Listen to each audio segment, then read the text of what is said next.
joke on me.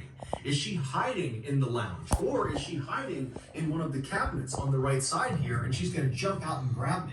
And so the second Ginny began thinking about that, she became really paranoid. And so as she's making this food, she's pretty much constantly looking over at the door or kind of scanning behind her, waiting for Denise to launch out and scare her. But again, after several more minutes, Ginny didn't see anybody come out of the lounge. The cabinet door started to lock. It was just down there.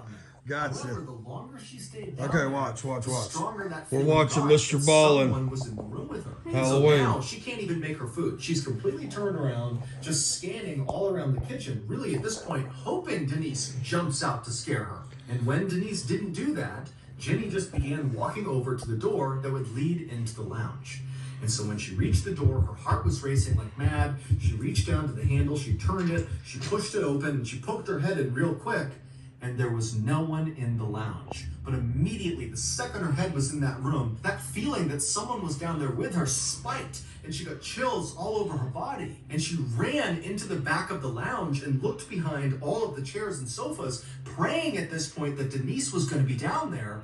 But after looking all over the back of the lounge, there was no one there. And so finally, Ginny Nobody turns was around, there. and she's totally racked with fear. Because now she's on the very far end of the lounge. There's no one in the lounge. She knows there's no one in the kitchen. And here she is still getting that sensation that she was not alone down there. But she has to go all the way back across the lounge, through that door, into the kitchen to get back to the elevators so she can escape. And so Ginny almost instinctively moved immediately to the left side of the lounge and put her back up against the wall to make sure no one could be behind her. And then she began slowly inching her way along the left wall towards the door that was now open that would lead back into the kitchen. And as she's slowly shimmying along, her view of the kitchen is getting bigger and bigger and bigger. And the whole time she's thinking, I'm going to see someone in the kitchen because this sensation that someone is down here with me is not going away. But when she finally gets to the door and crosses into the kitchen, there's still no one there.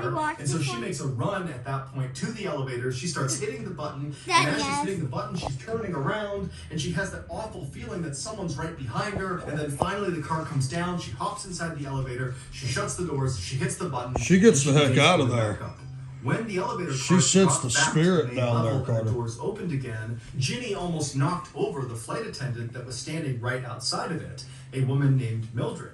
And after Mildred and Ginny kind of regained their balance, they both looked at each other, and Mildred could see very clearly that Ginny looked horrible. She was totally pale, she was sweating. And so Mildred said, Ginny, are you okay? What's going on? And Ginny would just say, I don't know. I can't tell you what's going on. I don't know. But Mildred, instead of asking follow-up questions, just said, Ginny, you need to come with me.